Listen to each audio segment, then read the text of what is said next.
Okay.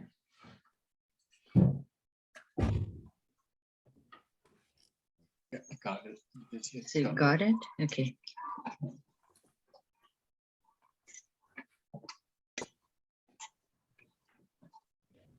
Our next microwave is in the back.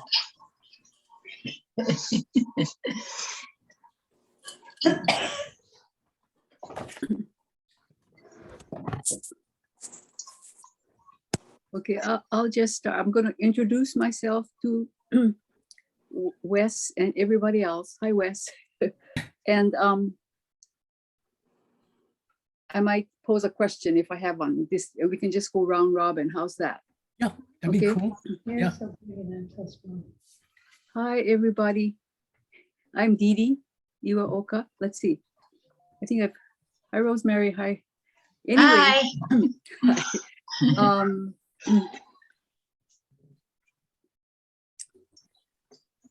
So my question has been a really general one. We used to think we would just live in our house as long as we could. So I want Wes to talk about sort of timing, which is really all a personal thing, but that, you know, the timing of a decision. Anyway, okay. So Lynn and Bob, you want to introduce yourselves to Wes? Okay, we're Lynn and Bob, and we've been caretakers of Bob's dad, my mom, and now Bob's stepmom. And we worked for 3 years in an elder care facility, a memory care facility. So we have some background, but when it actually happens, well, we're not updated on Hawaii's situation too much. Yeah. So that memory care facility she mentioned was in Arizona, Prescott, Arizona. But we're familiar with what's here in Hawaii because of our own family who live here. And in fact, before my father developed Alzheimer's disease, we went around to a lot of different places in Hawaii, including Pohainani and Kahalanui and Different one levels of care. Kalakaua. Yeah, different levels of care. Oh, the plaza, that sort of thing. So we've done some of that research. That's good. That's good. Yes, and encourage people to look. And I tell people to look now while you are able to evaluate, and take notes, because so many times people wait and pretty soon they can't do it because they may have had some type of illness, or then the family's got to make a decision. And that makes it really hard because I may want something, but my kids may not know what I want. And they're just putting me there because it's convenient, Oh, good. All right. Thank you, Lynn and Bob. Thanks for sharing. Judy? Hi, I'm Joyce. Hi, Joyce. and, I've been involved with the care. My mom and dad have passed away, but I was involved in their care. But I'm more concerned now because I'm surviving about the timing, like Dee Dee says, the timing of decisions and what kind of options I might want to consider for myself. Okay, very good. Mhm. Shall I just hand off to Darcy? I'll hand off to Darcy. Yeah, I'm Darcy, and my dad passed away in St. Francis Hospice, but I was there most of the time. My mother passed away in 2003 at home. That was when they were starting to do palliative care at home. So my brother and I did all the care at home until she started getting incontinent, which creeped him out. So then my sister and I did that. So, but kind of familiar with that. So, and since myself and my brother are the only ones that don't have kids, my brother's got a spouse, but I just have me. So I was thinking about, again, as Dee Dee was saying more about timing and at what point am I not going to be able to make it up the stairs, and so if I could live on the second floor, things like that. Okay, good. Thank you, Darcy.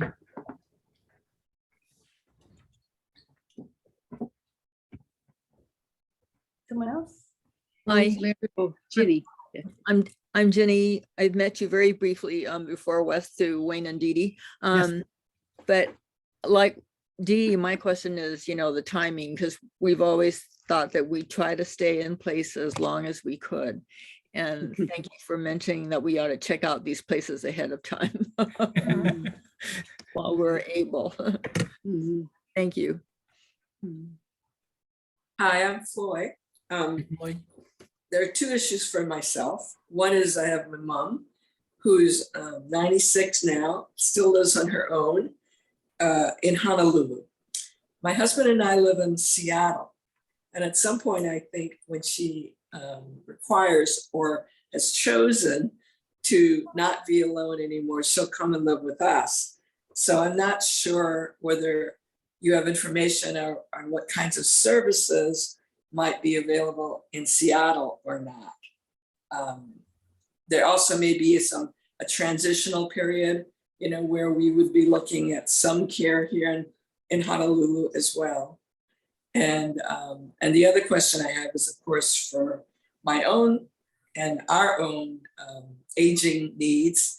Our hope is to be able to be in home and get care that way. And so again, in Seattle. So if you have any references in Seattle, that would be helpful. Okay, Thank good. Thank you. Oh, my name is Faye. I'm Joyce's cousin. She asked me to come. We have similar concerns, both having cared for our parents and have had to place them in different care facilities. It's been a while, so I know the scenarios have changed as far as what's available. And my husband and I don't have any children and are concerned about that. I wish we could look into a crystal ball to see where we're going to be 10 years from now, but we don't have that ability. So we'd like to plan ahead for whatever eventualities might happen. Okay, good. Thank you. Well, I guess I'll. Hi. Oh, Okay, go ahead, Rosie. sorry, Winnie. Oh, no.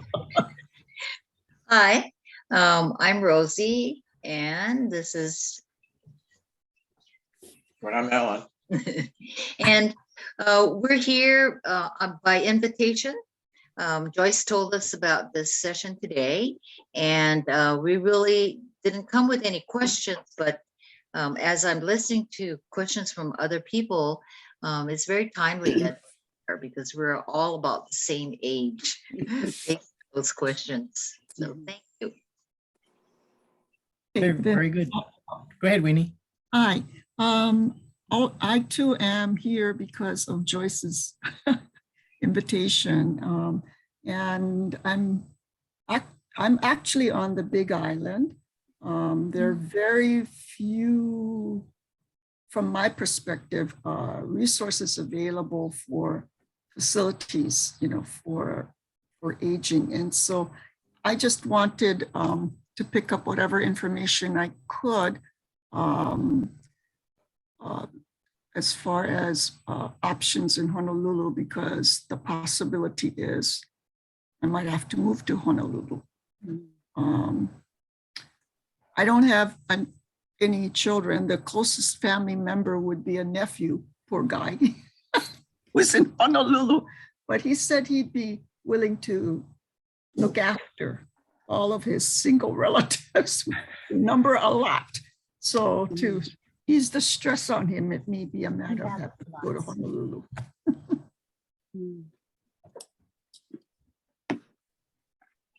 Okay, good. Did we get everybody, Dee Dee?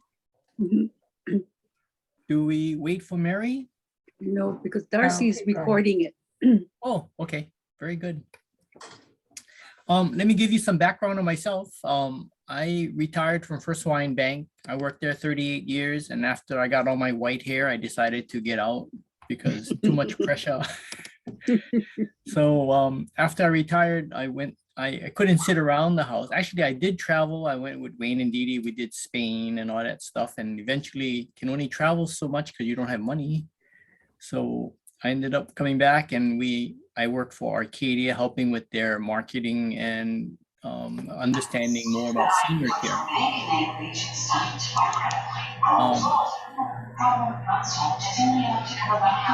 Someone's on. Okay, here we go. Okay, so I work for Arcadia, and then when COVID hit, they locked the place down, meaning nobody could come in.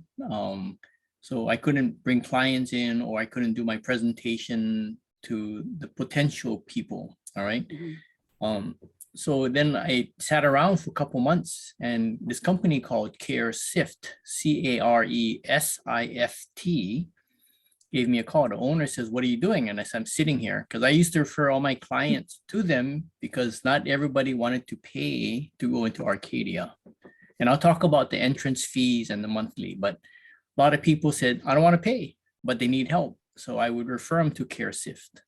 And thus I've been with CareSift since COVID hit. All right. Some background on CareSift. CareSift has been around about 8 years. It was founded by a licensed social worker in Hawaii, local girl. She was looking for long-term care for her grandfather, and she started hunting down different places and options. When she started to find these things, she found that it was really difficult because there's so many to choose from, and category-wise and level of care, it got more confusing. She posted this information on the website. She created her own and said, "Hey, go look." But nobody knew where to begin to look. And thus they created senior advocates like me, where they say, okay, we will help the families find the proper level of care, guide them through the process all the way, and be with them. All right. The most important thing, which I like, and that's the reason why I joined them, is because they do not charge clients any fees at all. So you can work with me or anyone you want. You can work with CareSift, and they will not charge any fees. We disclose this upfront. We also disclose that we work with only licensed care providers in the state of Hawaii. Okay. We don't have any affiliations with these different care providers. We will search them and we will find out what level is needed and if they have availability, and then set up your tour or appointment so you can go in and visit. So a lot of people ask, well, then how does CareSift survive? So CareSift is paid by the care providers. They're supported and paid that way. And that's how they operate. Okay, so the philosophy of the owner is, I'm not trying to charge people because it looks really rude to go, "Hi, Didi. Yeah, you want to talk to me? Okay, we'll start at $250 charge. So let's talk, you know." So you can call CareSift as a main number. I'll share my information later on, but you can contact the main number, or you can call me directly. I have my cell number. I pick up 24/7. I tell people you can call me, text me, or even email me, and I will answer even at night, because seniors do not know weekends. When something happens to mom and dad, or even to one of you folks, you need to get someone you can talk to. So all you got to do is pick up the phone and call. And if I won't pick up when I'm sleeping. So I normally sleep about 10:30, 11, and I get up by 6. So, you know, you can always just text me and I'll get back to you right away. Okay. Let's see. So we help families research the best options. So regardless of level of care, we'll talk more about that, but we'll help understand what the needs are. I'll come back and say, so this is what you're looking for. This is the area you're looking for, and this is your budget. And then we can guide you from there. All right. So if I can start this off, when I used to work with people at Arcadia, all these people who came into the event, this is the first thing they look for. So what you guys serving for refreshments? Coffee, tea, juice, you know, oh, pastries, fresh pastries. Oh my God, fresh fruit, you know. And then again, what I tell people is, when you are looking for your own long-term care or care for loved ones, we're not talking about a Ritz-Carlton or a cruise on the Regency, right? This is not about the bling bling, the perks, you know, like some people will say, well, do you have a tennis court? You know, do you have, you know, whatever? And you got to understand, as we all age, 3 things will happen to you. And you guys heard the term OIA. You guys remember like ILH, OIA, the sports? Okay, so I call the OIA one of the 3 things that will happen to any one of us. The O stands for old age. The I stands for illness. And the A stands for accidents.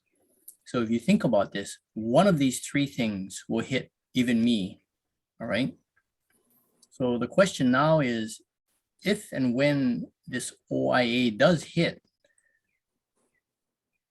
what are you gonna do? Are you gonna wait until one of these things hit and then figure out where you're gonna go? Or should you look now, or you can walk, talk, chew gum, and kick the tires and ask questions and evaluate, okay?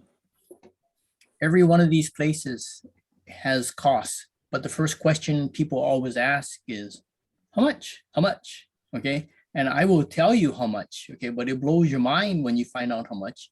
And that's the reason why people, you have to accept the fact that you guys work hard all your life, you have resources.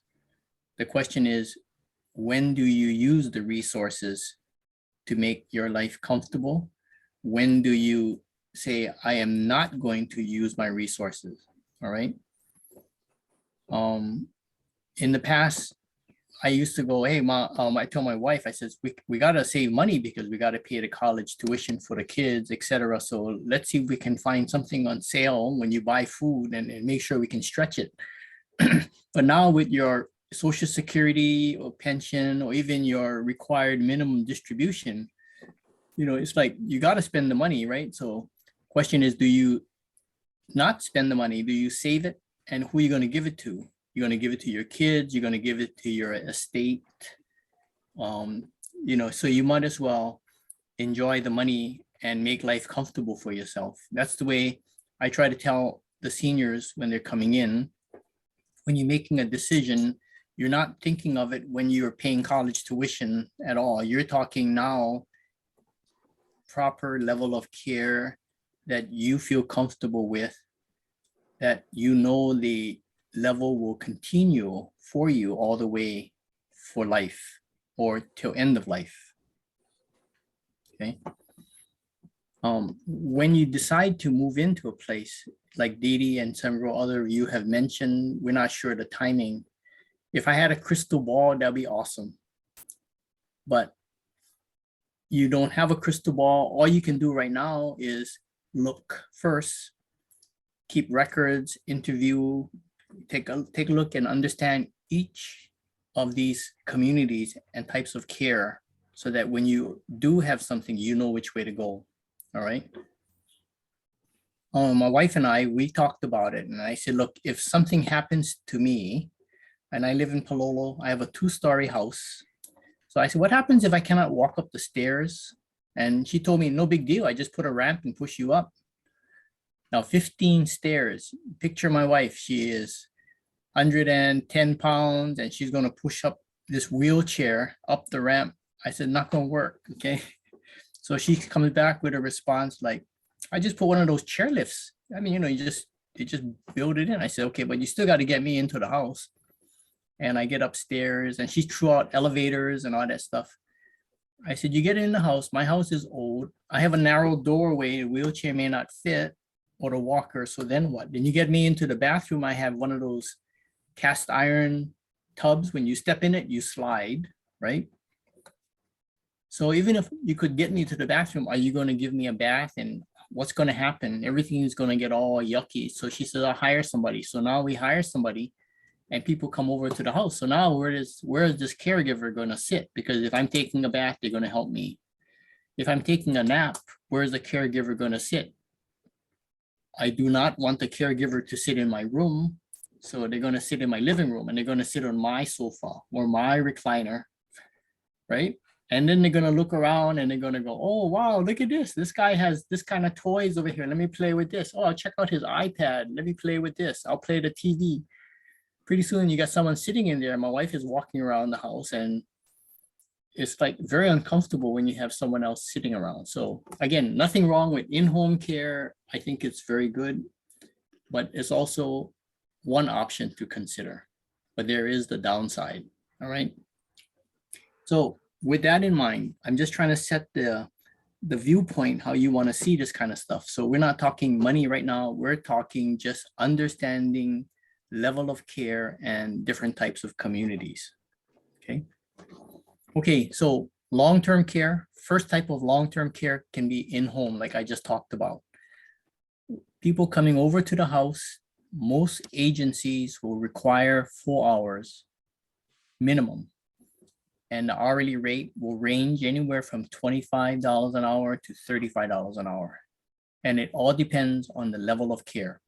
If all they need to do is sit there and heat up my food in the microwave and walk me to the table, 25 bucks. But if I am bedbound, I have to wear Depends, I have problems transferring to the toilet, taking a bath, the price goes up. Okay. So it gets costly depending if you are heavy too. So you have people who are bariatric, like 200 pounds. Okay, then that makes it difficult because one person cannot carry this person up. So they require different types of accessories to help them up. So it gets costly. Okay. If you do the math, most people, this is what they ask for. Yep, my mom needs help. Send somebody over, 4 hours. Oh, by the way, can you split it? Can you have them come at 2 hours in the morning and 2 hours in the afternoon? Okay. Because of COVID, they can't find caregivers. And most of the caregivers, if they're going to come over to the house, they want to get paid for more than 4 hours. So they would prefer a 6 to 8 hour assignment because they still got to get dressed. They got to drive over, come into the house. So they don't want to just come in for 2 hours. So that's the big challenge that COVID presented us, is finding care. And all of these home care agencies, as well as the different homes, communities are having trouble getting staffing because once you're COVID identified, you have to stay out for 7 days or 5 days now, right? Before it was you had to be out 14 days. So staffing was really affected. Now, so if you do the math, just say, I have clients who have opted, the parents, the father is hard head and says, no way, I'm staying home. I don't care what you do. They need 24-hour care. 24 hours times $25, roughly $600 a day. There's 30 days in the month. 30 times 600 is 18,000 a month. And people are paying it because they have the money, but this is the type of situation that they're faced, the kids are faced because the parents don't want to move. Okay. So if money is no object, you can hire 24-hour care and you can pretty much have them come. There's downsides too, because sometimes they cannot get the care. So if the caregiver does not show up, then what? You need a backup plan. Okay. You also need to provide the food. You need to provide the, I guess, accessories. If it's like cleanups, wipes, Depends. So it still gets costly. And you're going to have to make sure that when the caregiver leaves, they didn't leave with my iPad, my wife's diamond ring, my Rolex watch, or my Apple Watch. I don't have Rolex, sorry. But you see, you got to think of the downside of that stuff, okay? Okay, so that is what they call in-home care. And if you tell me I'm looking for some that, I can identify the area, find out what type of care you need, and then I can have the care provider come over, interview, and assess the situation. Okay.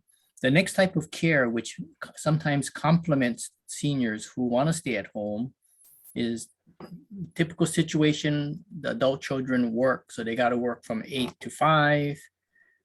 So they will say, I said another option is adult daycare. So they normally work from 7:30 to 5:30. So you can drop mom and dad off, and they have a structured schedule every day. They have 2.5 meals. So they do breakfast, lunch, and a snack. They have activities, and it's a secured environment that's safe, just in case. I think Lynn and Bob, you mentioned memory care. So if I am dementia and I don't know where I'm going, it's not locked down, but they will make sure that I don't roam and become an elopement risk. Okay. Adult daycare is its normal cost is about $90 to $100, and that's roughly for 8 hours. So if you think about that, it makes good business sense, because that will cover care for your loved one, at least during your working hours, or if you need time to, you need as a caregiver, you also need respite. You cannot take care of somebody 24/7.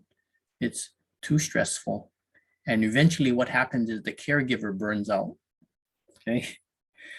So it's very important that the caregiver understands and recognizes burnout, because otherwise you're just gonna go whoop. Okay. So that's what we try to help clients with, utilize daycare and then complement it with some home care. Okay. Okay. The next step, the next type of community would be, say, like an assisted living community. So assisted living communities is when you find that you cannot do routines of daily living, and there's 6 routines of daily living. So bathing, personal hygiene, toileting, meaning continent, transferring, being able to walk from the bed to the toilet, from the bed to the kitchen or whatever, changing your clothes, and feeding yourself.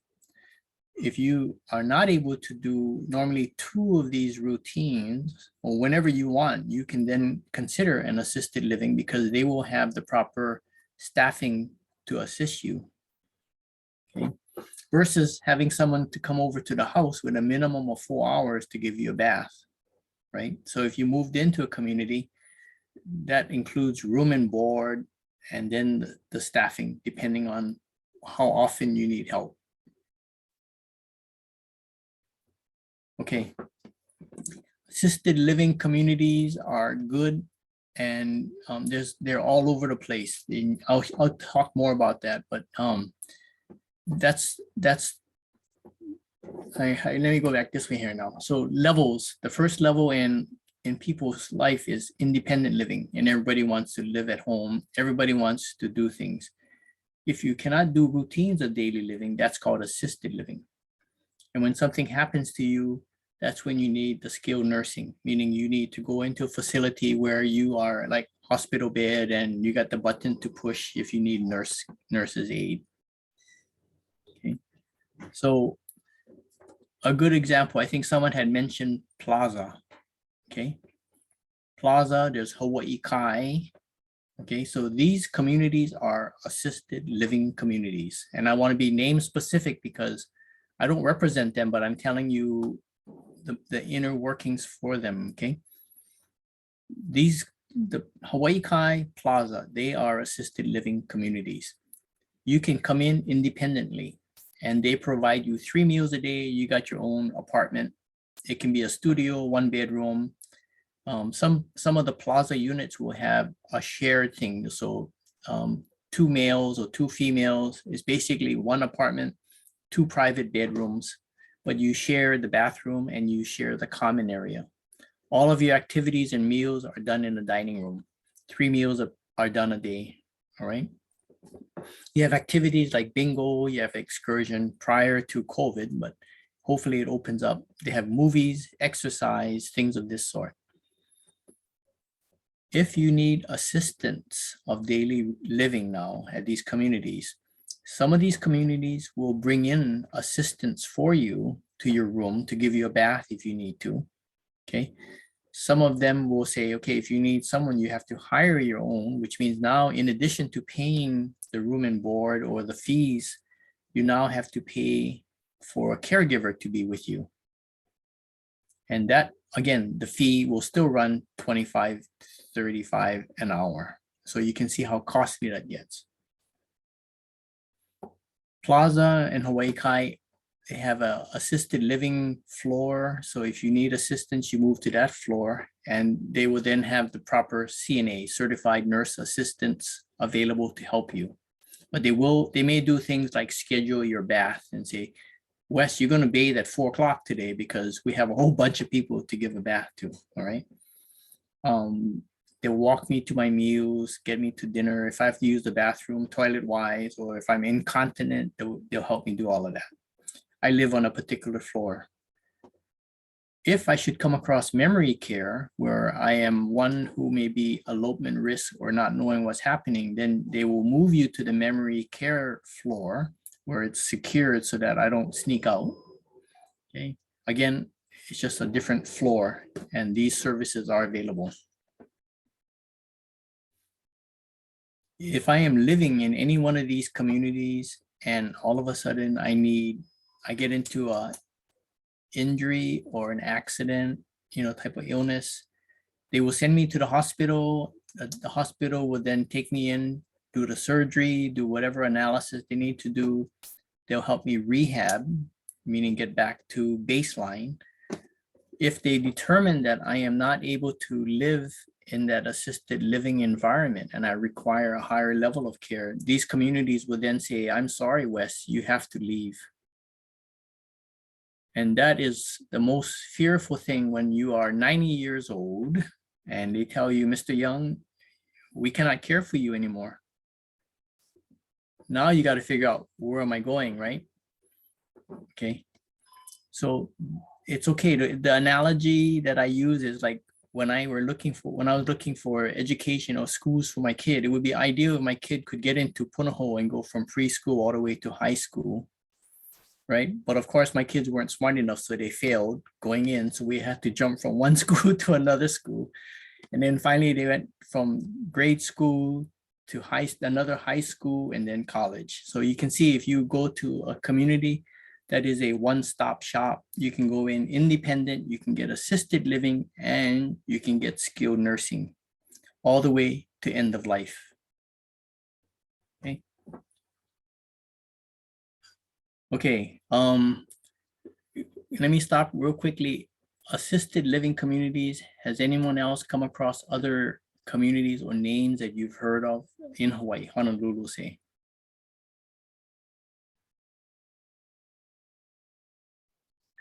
One of the things that you haven't really talked about are the care homes. And I mentioned that we had looked at a lot of these larger communities, but for both my father and then for my stepmother, we've ended up with a care home, one called Kinaoli out on the windward side. Mhm. And they essentially provide everything you're talking about, and they can provide it through end of life without being a skilled nursing facility, although they can't do certain things like tube feeding and such. But I wonder what you think about that option and whether it's among the options that are offered or considered with this CareSift organization.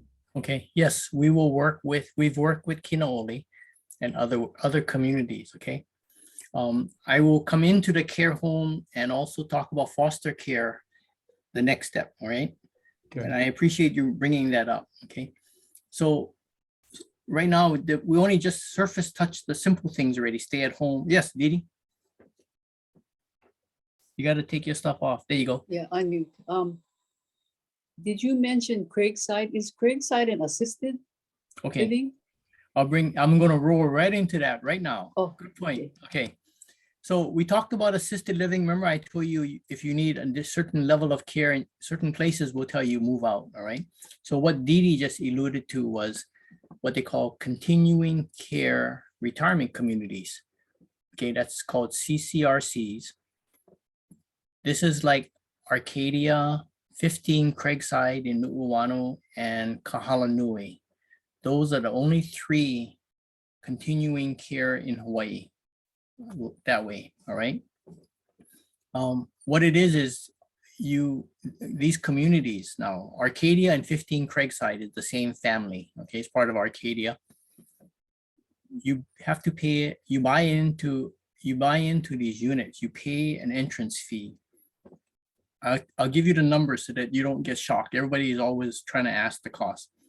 Arcadia and Craigside, the entrance fee for a couple The most expensive is about $500,000. That's a one-time payment. You move in and your monthly service fee runs about $7,500 or $8,000 a month. At these communities, they provide you 3 meals a day. They provide air conditioning, internet, TV, activities, a clinic that opens 24/7 if you need help. And they will care for you to different levels. So moving in independently, like right now, everybody can do things. If you need assistance taking a bath, they will come to your apartment and charge you a prorated fraction of the hour for the care. So it's like a la carte type of thing. Okay, but the good thing is, if you need skilled nursing or a higher level of care all the way to end of life, these 3 communities have this available on site. They will take care of you. Okay, Arcadia and 15 Craigside guarantees a bed in the skilled nursing for all of their residents. They do not take in outsiders. A lot of times they will always keep beds available for their residents. Okay. Kahala Nui, the one over in by Kahala Mall, their entrance fee starts anywhere from $800 to $2 million. And their monthly fee is roughly the same, $7,500 to $8,000 per couple, or roughly $5,000 for one person.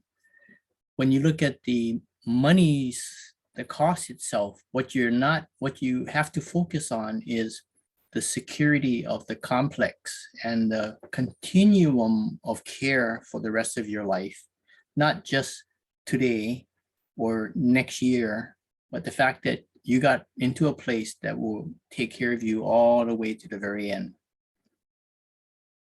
Okay. It's a little costly. Wes, Yes, I go ahead. have Go a ahead. question. Is that Arcadia at Home program a totally different one from the continuing care retirement Yes. community concept? Yes. Or Okay. it doesn't tag along and can tail into the retirement continuing care? Okay, no, I'll talk about that one too now, since you Okay. brought that subject up, okay? Okay, so, but I think I just want to make sure everybody understands the continuing care retirement community. So it takes care all the way from independent, assisted to skilled to end of life. Now, what Faye brought up was Arcadia at Home started a program called Arcadia at Home. And what it is, it's a program where it's a membership where you buy into this. And this is the mechanics first.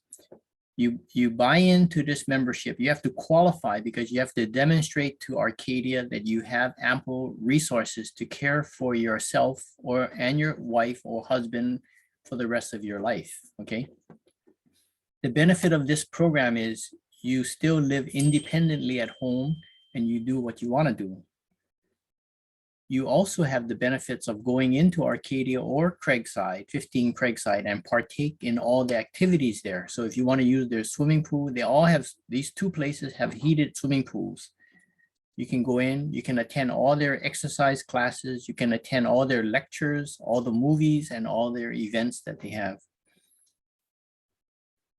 If you need additional services at home, they will then charge you for the additional services that you request. And it can be anything from daily routines. They will also send the maintenance crew to fix your faucets, your door locks, your screen doors. They'll even do housekeeping, wash your windows if you want, vacuum. These are all the type of things that people who live in Arcadia have, but they will offer it up to you, to your house. But again, a la carte, because not everybody needs the services. Okay. The other thing you can do is you can also dine at Arcadia or Craigside, and they charge a flat rate fee for dinner. I think it's like $25, no tax, no tip. You can bring your own wine or favorite beverage. Okay. The most important key factor about this Arcadia at Home program is you get to age in place at home. But if you do need skilled nursing, Arcadia guarantees each member a skilled nursing bed, and you can move in to the skilled nursing if and when you need it.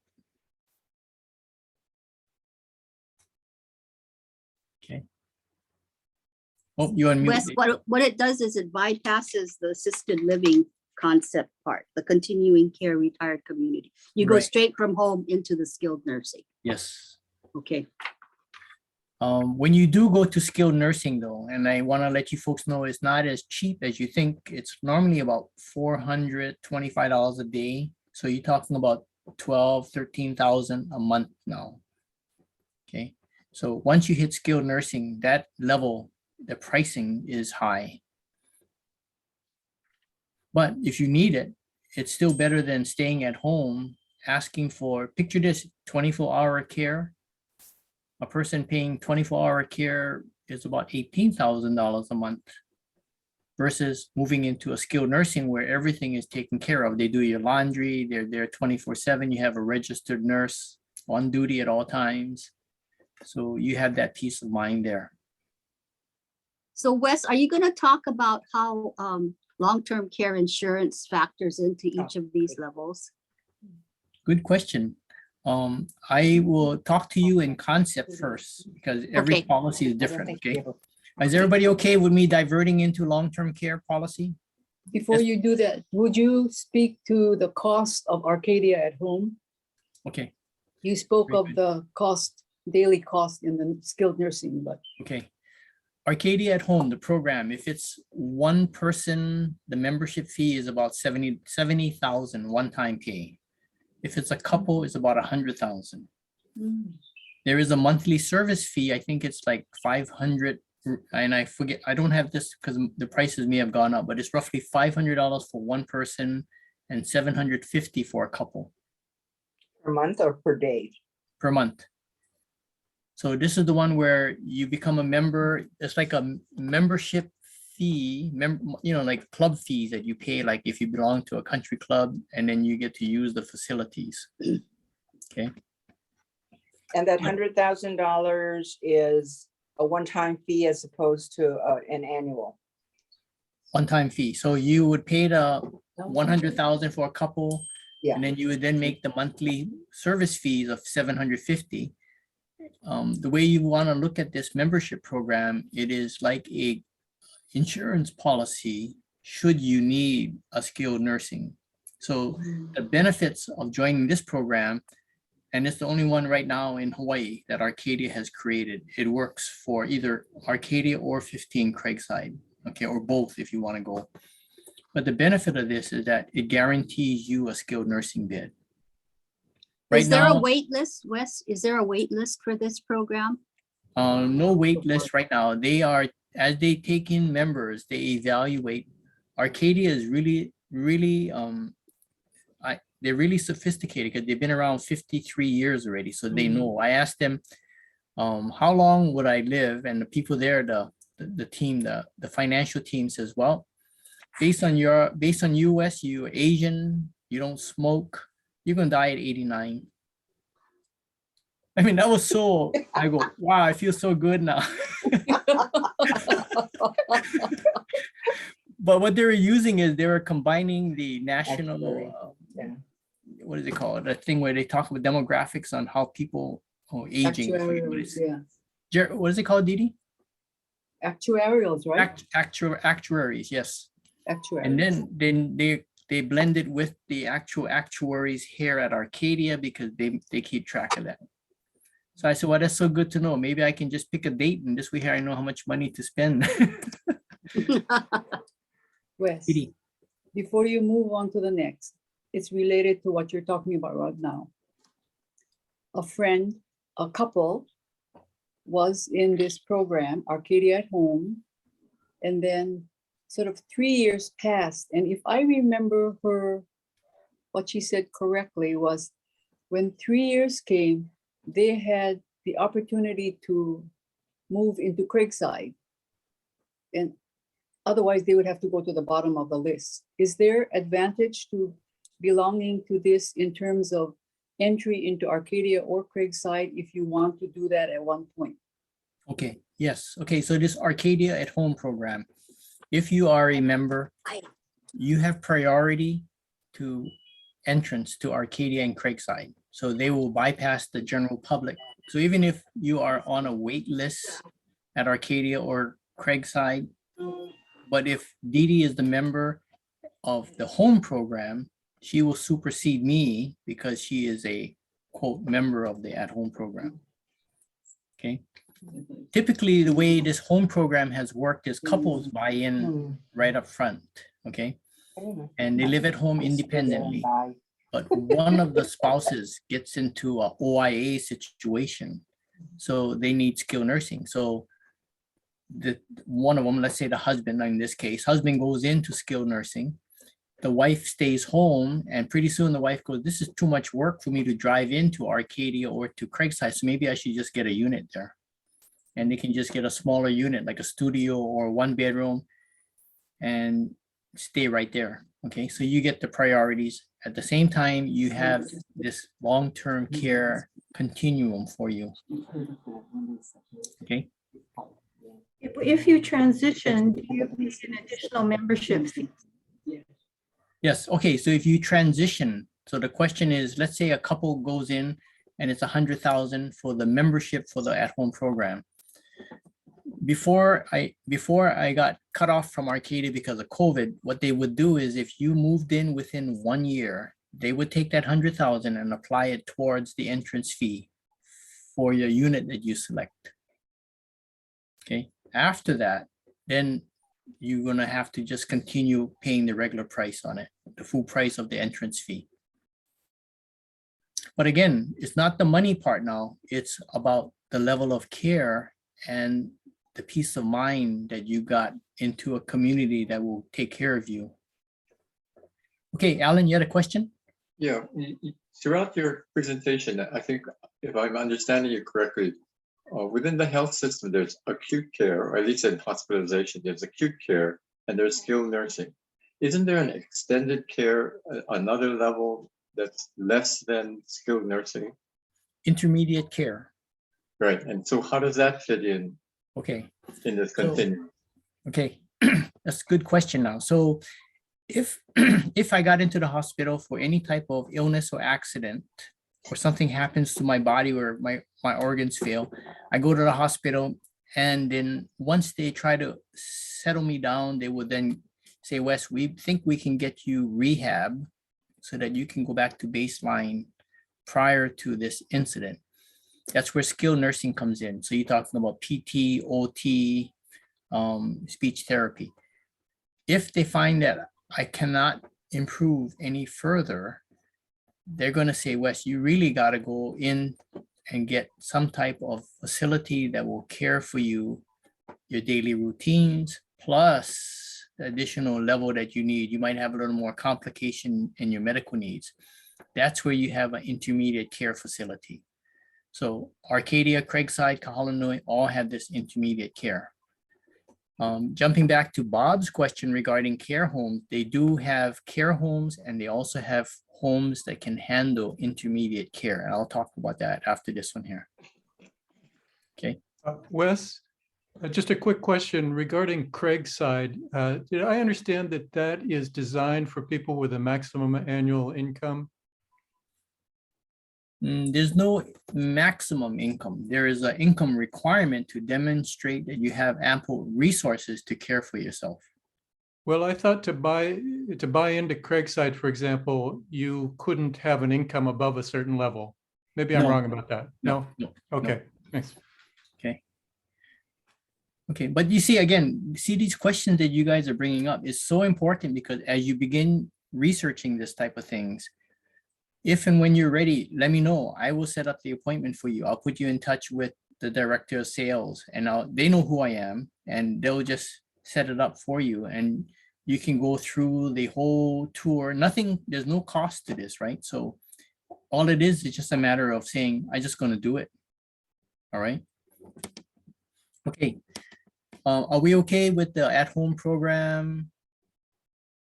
And if you have questions later on, like I said, I'll give you my contact info. Feel free to just call me. We can talk one-on-one, and I can put you in touch with the department there that can answer your questions, meet with you, and give you more updated information. But the concept is what I'm trying to share right now, so that you know which one to use, but you got to check it out.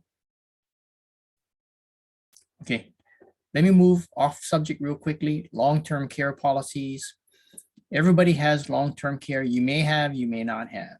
If you don't have it, it doesn't mean it's end of the world. Okay. The question is, you may want to investigate if it's worth getting, because sometimes buying long-term care insurance. My mom was looking at buying long-term care insurance when she was 75. And she said, it ain't that bad. They're only asking $1,800 a month. And I go, $1,800 a month. And I go, no, let's check it out, so the way long-term care works, and I'll give you my policy, for example. When I bought my policy, I pay, I think, $100 a month, just round numbers.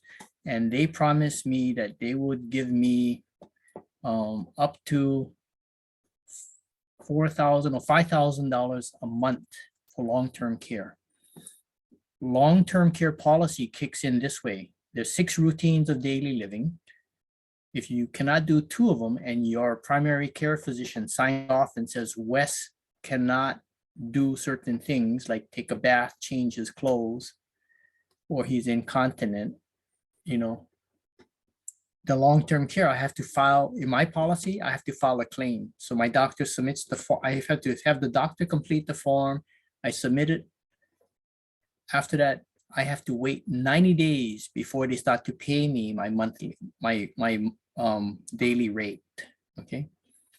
In the meantime, I still need care, which means I still need to pay out of pocket for this care. After my 90-day wait period, then they will start cutting the check directly to me or my family, and then we continue on. Now, my policy says, okay, so they'll give me up to $5,000 a month, but my policy also says they will only pay for up to 3 years. At the end of 3 years, my policy goes, they go, we emptied the bucket already. So you got nothing. Okay. So remember now, insurance, you have to look at your policy. If you have a policy, I recommend pull it out, read it. It's only, everything is on one page. The rest of the stuff is just glossaries and, terms.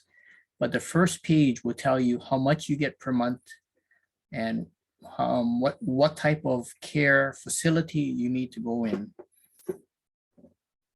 There are different levels of care now. So they would say, I will do care for you if you come into the house. We'll come to your home. Some will say they will pay if you go into a licensed facility. And some will say if you only go into a skilled nursing. So I had one family where they said, oh, my mom and dad, they have this great policy. It pays $10,000 a month for the rest of their life. So I said, let's look into it. Pull the policy, take a look. They were looking for a care home. Turns out that that policy only covers skilled nursing. So that's why it's important to look at your policy now, okay? Also, if you have a long-term care policy, all of these companies, and I'll picture this now, I've been paying for my long-term care policy. If I forget to make a premium payment, what do you think insurance companies will do? Just cancel my policy and say cancel, no coverage. So if I need it, even if I'm 1 day late, they cancel my policy, I still lose. So a lot of these companies will allow, they will send a secondary person a notice. So I have my son. I said, you put my son on it because if for any reason, my son, just pay for it because the benefits are so much better. Okay. So these are the kind of things you want to look for. So just make a note about that long-term care. Okay, moving on. Sorry, guys, kind of long-winded, yeah? All right, talking about care homes. All right, so not everybody wants to living in a retirement community like Arcadia, Craigside, Kahalanui. So typically what happens is when people need assistance, when you find that I cannot do routines of daily living, or mom or my dad is getting on in age and I cannot have them live with me because I cannot provide the care, contact CareSIF. We then say, what are you looking for? We help identify the level of care, and then we can find homes that we can find for mom and dad or whoever needs to go in. The first type of home is called a care home, but it's classified as an adult residential care home, so ARCH. These homes are typically, they're single family dwellings. They are scattered throughout the entire state of Hawaii. They're operated typically with most times it's a family running it, like a husband and wife team, or a wife, and then they hire caregivers to support the different clients. But they can care for up to 3 to 5 people in this home. They provide 3 meals a day. They provide a room for you. Some rooms are private, some are shared. They will also take you to the doctor. Some of them have activities, exercise, things of this sort. But again, that's determined when you go and visit each care home operator. My experience, typically these care homes are primarily operated by the Filipinos, and they're very caring people. But again, I've had clients will say, I cannot understand, my mom cannot understand what they're saying. So then I start to filter down and say, we would like to get, I'm looking for a care home where I can understand the caregivers. Okay, so this is another thing to consider, because if you're already in the home and you're frustrated already with your, I guess, mechanical being, you don't want to get more frustrated with communications, okay? So that's what these care homes can do. These care home pricing will range anywhere from about $4,500 to $7,000 a month. The price gets higher when you're closer to town. So if you're talking Honolulu proper, you're talking at least $7,000 up to 10, 12, depending on what type of home. And they have nice homes. They have, I guess, homes with all different types of caregivers and different kind of views. But if and when you're looking for this, we help filter through and we find availability. So we're able to identify a particular area. So if you say, I only want Hawaii Kai, Kuli'o'o, Aina Haina, New Valley, we can filter and we can say, this is what's available. Do you want to make an appointment? Take a look at the home and meet the caregiver. The further west you go, I'm talking Waipahu, Ewa Beach, there's a lot more homes available and the prices do come down. Okay, but again, it's very important for you to go out, take a look, kick the tires, understand this. Wes, Yes. I have a question. All right, under the long-term care policy, if the care home is licensed, is that a licensed facility within the meaning of the long-term care policy?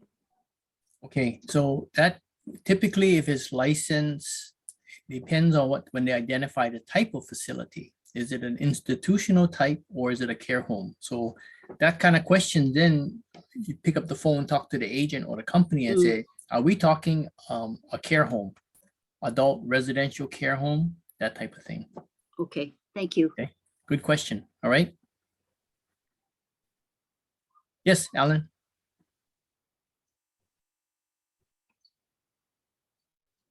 What classification do you place Kuakini's Halepulamamau? Kuakini, is that their long-term care? Is that what it's considered? I mean, Yeah, that's their assisted living community. So you have to be able to do routines of daily living, right? That's adjacent to the hospital, right? That wing. Yeah, it is. My mom was there for like 6 years and passed away there. Mhm. And she had already had a stroke, so she was already quite needed a lot of help. Yeah. It's also skilled nursing. They have different levels. Yeah. Going into this Kuakini one, we can place them, we can find availability. They evaluate the client to make sure they can care for you first. Okay. Depending on right now, when they're asking for clients that we refer, they're asking for clients who are ambulatory. Okay, because I think like in your case, Alan, they took care of mom all the way. So they don't want to have their whole skilled nursing all filled with just skilled nursing because they do have activities there, right? They have things Right. to do. Great. Okay. Okay, thank So- you. And that is available too. I mean, that their pricing is in the price range of about 5,000 a month. Yeah, roughly. But again, when you're looking at care, you're looking at location. So Kuikini is Honolulu proper. It's right in near in the hospital. So everything is all available, readily available. Okay, good. Okay, so we've talked about ARCHES, adult residential care. If the level of care requires, and I think Alan had talked about this, a higher level of care, meaning intermediate care, the ARCHES cannot provide this level of care.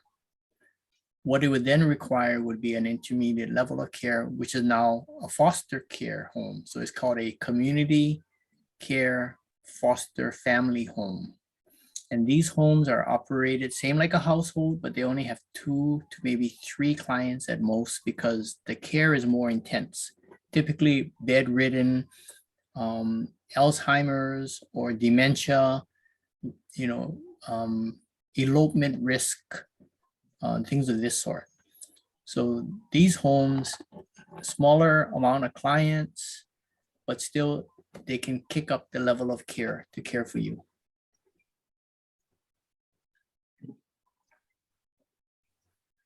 The other benefit of working with a foster care home is that they work hand in hand with Medicaid. Okay, so everybody here, when I made 65, I got Medicare, and that's part of the Social Security. And that covers my hospital, my doctor, and some of us have drug plans, etc. There are a lot of people that do not have any financial resources. And what happens then is, what do you do? So this is where we know that they do not have the ample resources, we help them find a community care, foster care home. Once the family depletes their funds, the case manager will help you apply for Medicaid. And once Medicaid is approved, Medicaid then pays for the care home, the foster care, as well as the case management agency. But that's down the road, and that's for people who we work with who do not have any money.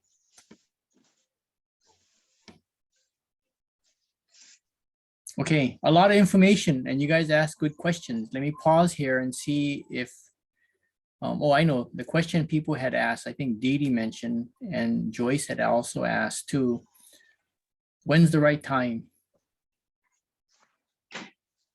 And I don't have that crystal ball, but I can share with you the experience that people have moved into Arcadia or made a decision to do other types of things.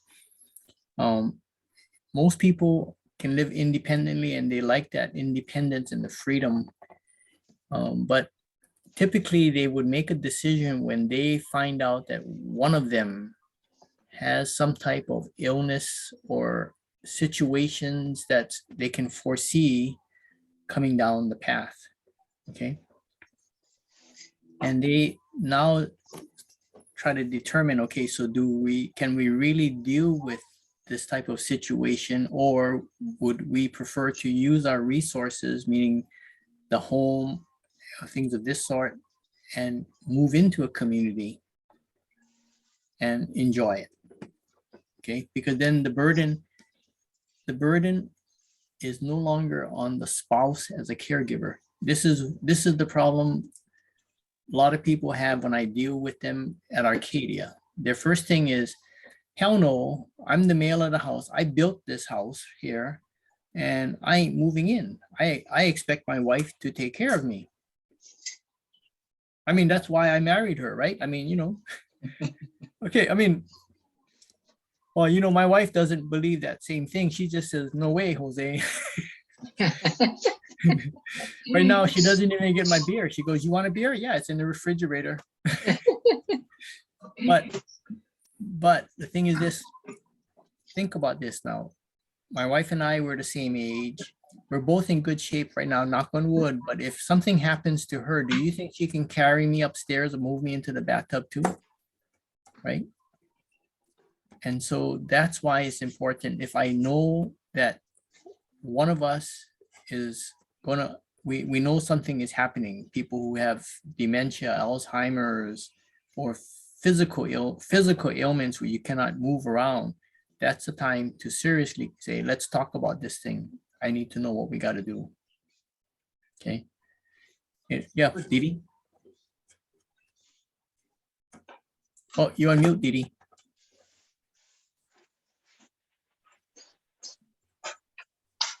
I remember you mentioning that if that qualify to enter Arcadia, or you have to be ambulatory. Yes.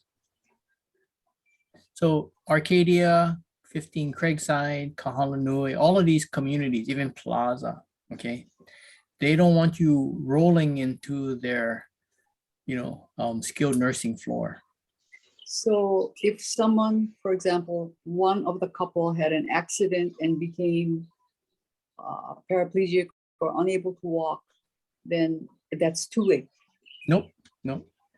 When I was at Arcadia, we have made exceptions to the situation. People who have applied or qualified, we will allow the spouse to come into the apartment, live independently, and the one that is needing the skilled nursing floor or intermediate care, they could then move into that floor. Okay. Again, it's a case-by-case situation, not a guarantee written down, cast in stone. Okay. It all depends upon availability of the skilled nursing floor, right? Now, if you are a member of the Arcadia at Home program, well, then they know things are going to happen. They got a bed reserved for everybody. Yes. I have something to share. And maybe most of you already know this, but I just want to share it because it was an experience of my clients. And I was quite taken aback by what the government can do. But this woman, her children, this woman went into a care home, and she had Parkinson's. So through the years, she became weaker and weaker and demented and all that stuff. They thought that she was not going to be long for this world, but she just lingered and lingered and lingered for over 10 years. And then what happened was when she passed on, the kids wanted to sell the house, or they had to sell the house because Medicaid had put a lien on the property. And I said, that's really kind of interesting because title showed that it was in this woman's name. It was in this woman's name, the trust of Mrs. blah, blah, blah. So I thought that that was just so irregular, but I did call, I think it was the Attorney General's office to find out. And apparently what had happened was because the woman lingered so long, Medicare ran out. And so she had to apply for Medicaid, but she had the house as an asset and no one was living in the house. And so I had told my client, why don't one of you come back to the house and live in the house for 2 years? And the thing is, lien is forgiven. And nobody wanted to do that. And all they wanted to do was just get rid of the property. And the sad thing about that is that nobody from the family is permitted to buy the property. And, you know, all the siblings, there were 5 of them, said, heck, I don't care what you sell it for, because the thing is, they're not going to get anything from it. And they wouldn't even tell me how much the lien was. So we did receive an offer and it was below asking, but it had a lot of work to do and all that stuff. So all I needed to do was just give it to the AG and they approved it, even though it was less than the amount of the lien. The lien was something like $550,000. And the proceeds from the sale was going to be something like about 475 or something. Mhm. And they felt that 475 is better than zero, so they'll go with it. But it was just really, you know, here's this woman, she has Alzheimer's, or she's demented rather, and then she has, she was in a semi-coma and that sort of stuff. How the government actually got her to transfer the house to, or not transfer the house, but the thing is, Place a they lien. didn't, yeah, they put a lien, they placed the lien on the property, but they denied her Medicaid because of that property. Okay, I don't know, I think I'm mixing up something here, but me- anyways, it's a cruel lesson for the kids to learn. yeah. Okay, so Medicaid is that part where people who do not have funds and the government steps in, they will place a lien on the property. I'm not Medicaid knowledgeable, but we do work with Medicaid counselors, people who will help families, guide them to properly get into qualify for Medicaid, okay? Ideally, you do not want to go into Medicaid if you have resources, meaning I say resources, you own real estate, you have investments, you have income. Because when you are under Medicaid, you do not have a choice where you go. They just place you. Medicaid today, right now, if I were to apply for Medicaid, the first thing that I have to meet certain things. Criteria. One is my monthly income cannot exceed $1,235. The second thing is I can only have $2,000 of cash or less. So if I apply today and my Social Security is $1,500 a month, Medicaid would just deny me. Even if I don't have any more money and I says I only got $1,900, Medicaid will still deny me. So this is where CareSIF steps in. We help find a foster care home where we can place you into the home. If you are in a foster care home, Medicaid would disregard that income requirement. Even if you make more than, let's say I make $3,000 a month now, it doesn't matter because technically I am in a foster care home. Before you jump in and make those decisions though, we work with a company here, I'll throw out the name, it's called Scott Gardner and Associates. He is known as the Medicaid concierge. So you work with him, he will help you move the property title-wise, into whichever you prefer. I do know that if a family member is a caregiver for somebody and lived with them, been the caregiver for 2 years, that particular member can then take title to the house without any Medicaid attachments, okay? So again, like I said, I'm not well-versed in Medicaid, but if you come across this situation, I can put you in touch with Scott and he will talk to you one-on-one. And typically my clients always ask me how much, and I might as well just tell you straight. If you decide to go with Scott Gardner and Associates, it's $6,000 a month, $6,000 one-time fee, all right? But he will guide you all the way through the process to make sure you qualify, okay? And that's the guarantee, not guarantee, but he knows this stuff. That's what he does for a living. Okay. Okay, Alan, you had a question? Oh, you're on mute, Alan. Yeah. Okay. Thanks. Okay.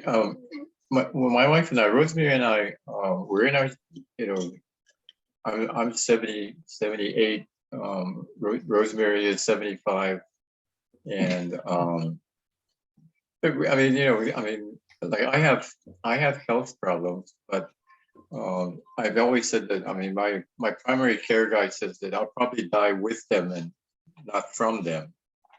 But as you've made your presentation, I'm beginning to wonder, so what do we do in terms of planning for the future when I could have a massive stroke or a massive heart attack for which I get bedridden, right? Something that it's totally unexpected that I had not, when you don't plan for these things, right? So what would be my next step tomorrow in terms of planning around that kind of situation? What would Okay. you suggest? One, check your long-term care policy, see what it covers. Okay. Second thing is, if a massive stroke happens, you're bedridden, et cetera, the question is, do you want to live at home?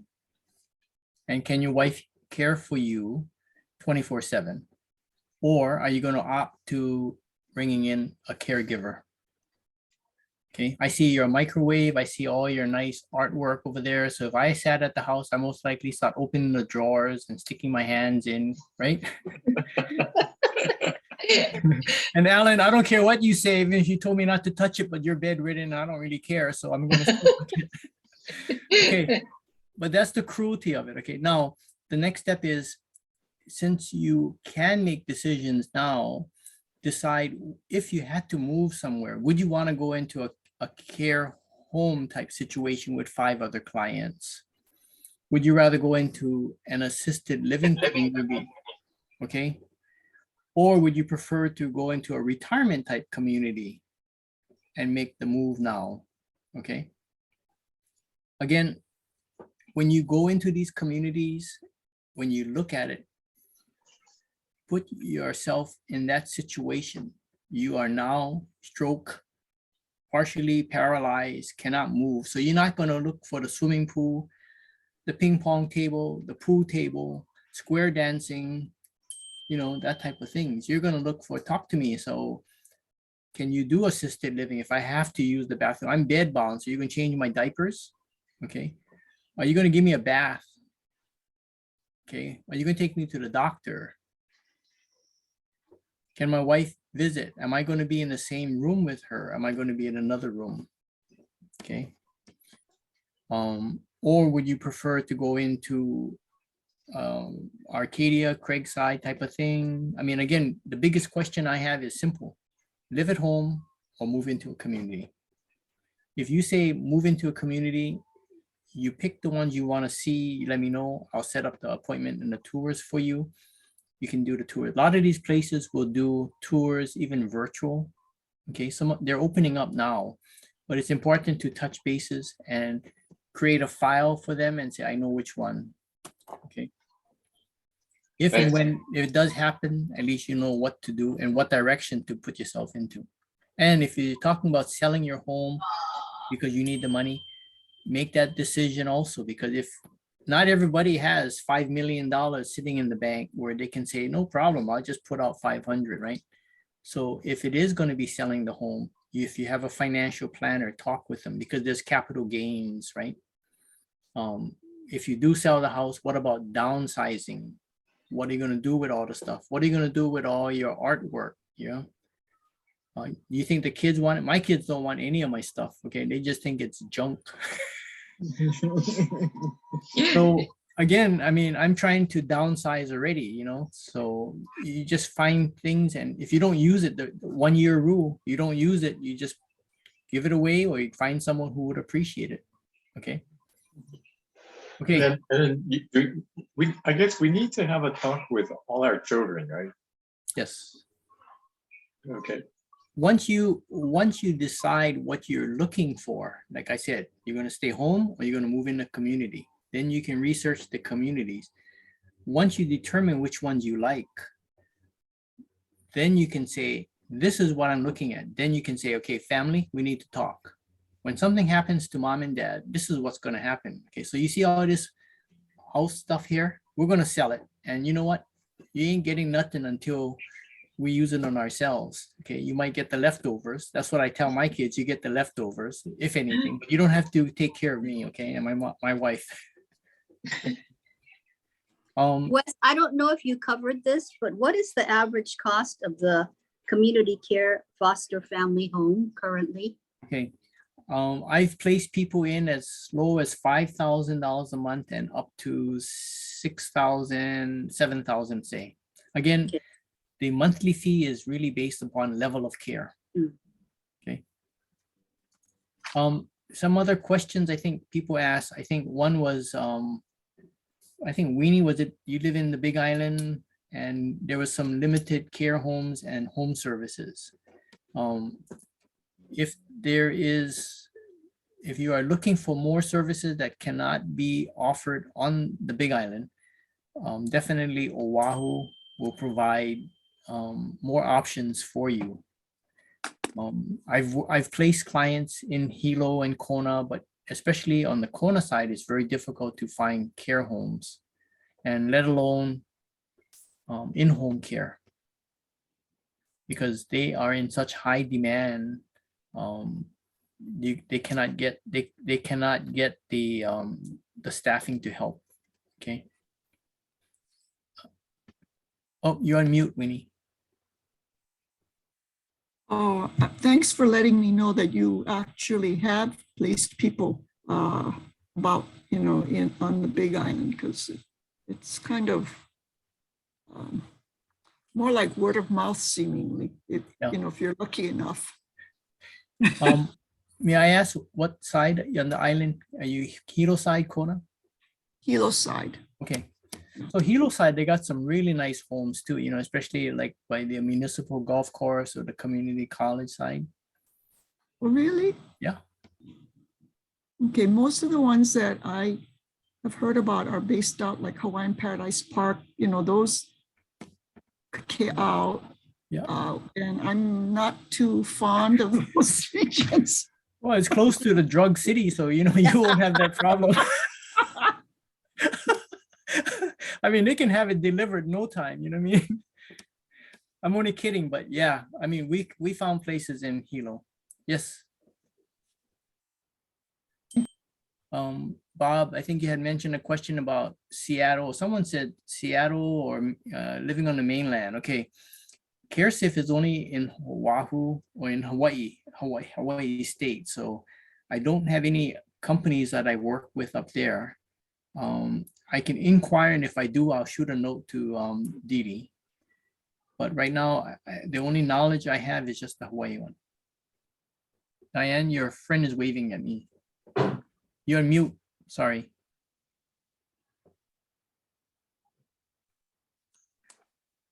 Okay. So Wes, did you cover the financial situation for Kahalanui? Because, you know, you said that the cost is anywhere from 800,000 to 2 million or whatever, but that's an amount that you pay, but upon your departure from the facility, whether it's death or wherever, the family gets, what is it, not 90% or 85? They get 90% back. Right. So the thing is, that almost equates to the quotes non-refundable membership or a fee upfront for Craigside and Arcadia. So it's, you know, it sounds really daunting, but it really isn't. I mean, yeah, you don't get to use your money. You don't have it working for you. And Kahalanui gets the benefit of the investment that they make, you know, of that money that you put down, but still, you still get a fair amount of the principal. So it's not that expensive, is it? Am I reasoning this wrong? You are reasoning right, but just remember now, you'll never get a chance to enjoy that money though. Because only your estate or your heirs would benefit from it after your demise.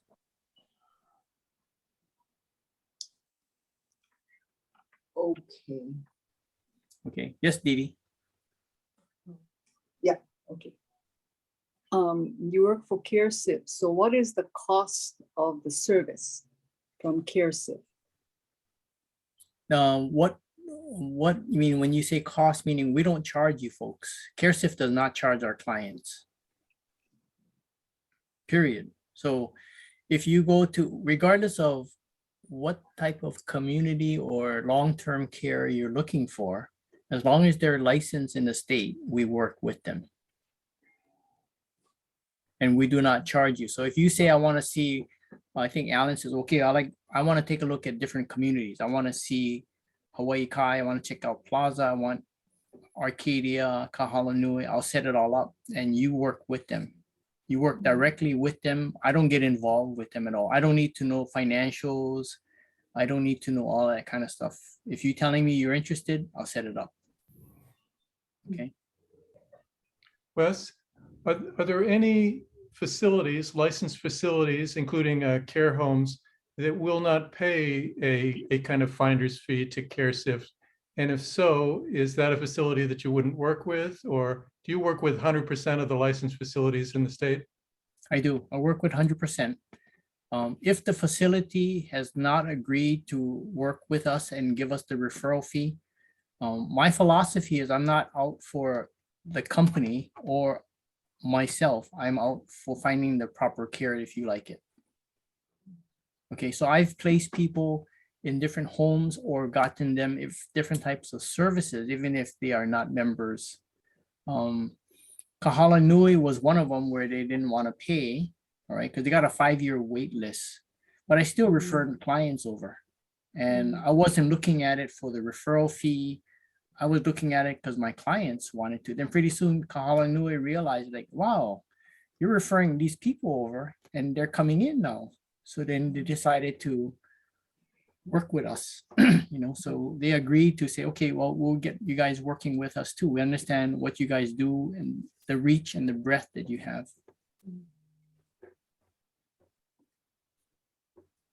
Okay, good. Okay, other questions? What I can do, yes.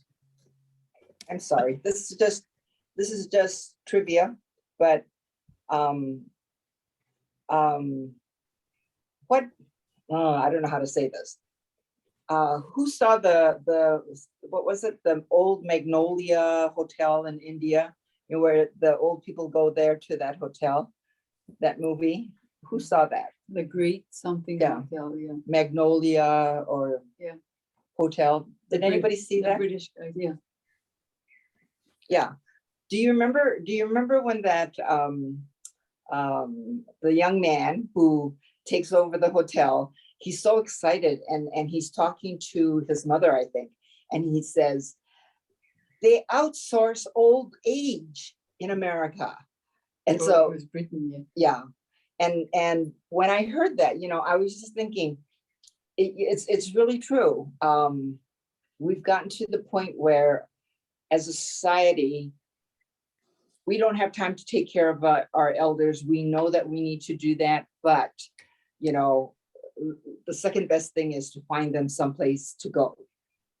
And so I was just wondering, it seems to me that a lot of Asians, well, I shouldn't say Asians, because a lot of Japanese send their elderly parents to places or whatever. You don't see too many Chinese, or you don't see even Filipinos, some of these residential homes that take care of the elderly. The help is sometimes, the old grandma, the Filipino grandma that's, kind of trudging along in the kitchen and she's putting together sandwiches for the people or whatever.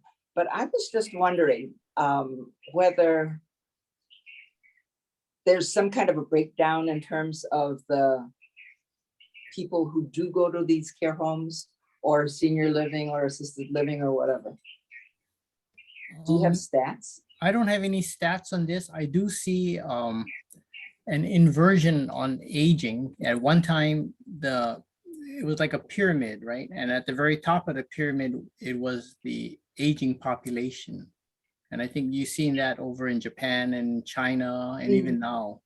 But now the pyramid has gone the other way now. So we now have more of the aging up on the top, and they call them silver tsunamis. That's how like my hair is all silver, right?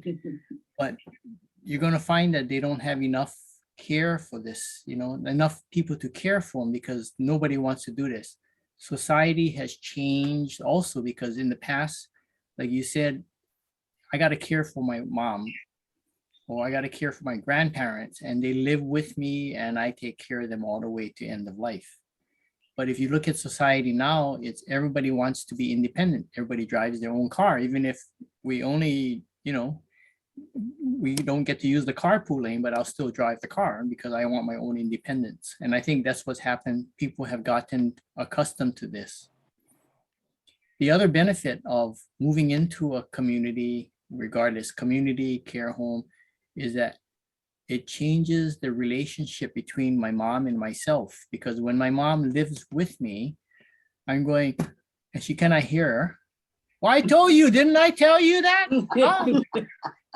Did you say you want to eat or not? I ain't got all day. So, tell me because I got to do other things. Okay.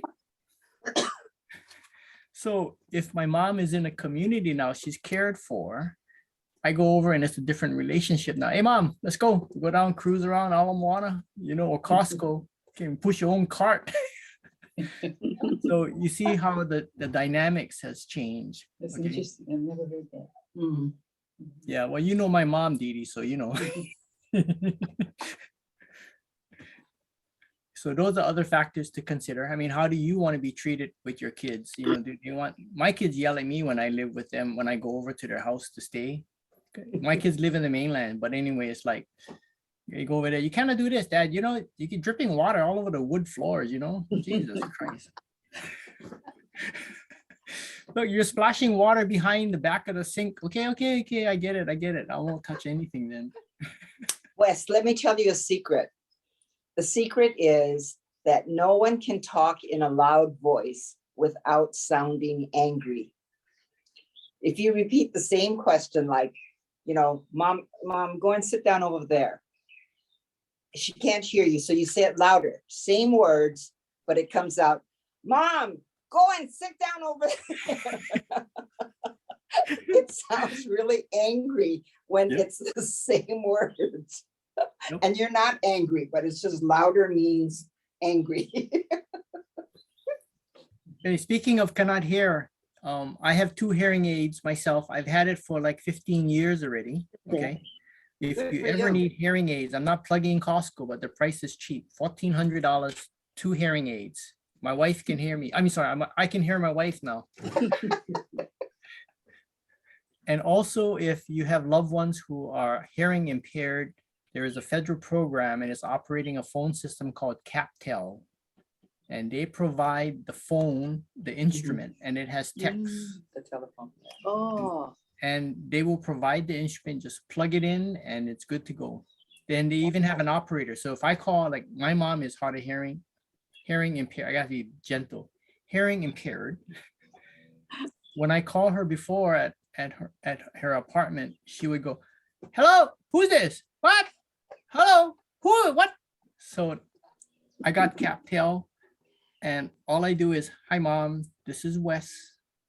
And I shut up. The operator is typing on top. She's forced to read the text. And then she goes, oh, hi Wes, what's happening? What do you want? Going to help at a long time. But I'm if you sorry, need- Wes, I'm gonna have to leave. So Yep. would you give us your contact information? I'll give you my phone number. My cell number is 808-341-7297. Okay, My Thank you. email is, if you want to email me, is wes.young@gmail.com. So WES.YOUNG@gmail. thank you. And I'm also going to send my card, my brochure and information over to Joyce on her link to, I think I can, right? I think. So I'll send it that way. And if Joyce, you don't get it, call me. Or I'll even shoot it to Dee Dee. Dee Dee, if I send it to you, you can forward it to everybody. Okay. Thank All you. right. This was very Thank you. helpful, Wes. Thank you so Yeah, much. thank you. Just give a call if thank you need stuff. you. Nice Thanks, meeting you Wes. folks. All right. Take care. Thank you. Bye. Bye. Bye, thank you. Thanks, Darcy. Darcy, you have this video, so it's going to be recorded. Yes, So where would we be able to review it again? I am going to upload it to YouTube and send you the link. Okay. I'm at Dee Dee's house because I didn't know this wasn't a face-to-face. So I Oh, called look. her and told her, Oh, food. So I told her, Dee Dee, I'm running late. And so she goes, okay. And I said, just have Wes talk, nonsense for a little bit or whatever, right? So I get here and I don't see any of your cars. And I'm thinking, what? Maybe it was at somebody else's house. So, and the gate is closed, the garage door is down. Read your emails. I'm yelling, hello, hello. So, you guys want some sushi? Soybeans? Okay, so thank you, Darcy. Okay. Thanks so much. Thank you, everyone. All right, bye-bye. Nice to see Thank you everybody. for arranging that. That was really very informative. Yes, Thank thank you. Good. Bye. Okay, see you Thank next month. you. Thank you. Bye-bye. Bye. Bye. Mary, you're losing it, Mary. For sure. Ellen, what do you mean losing? Lost. But Ellen, you know this. You hear me every Monday. Okay, Bye. thank you. Bye. Nice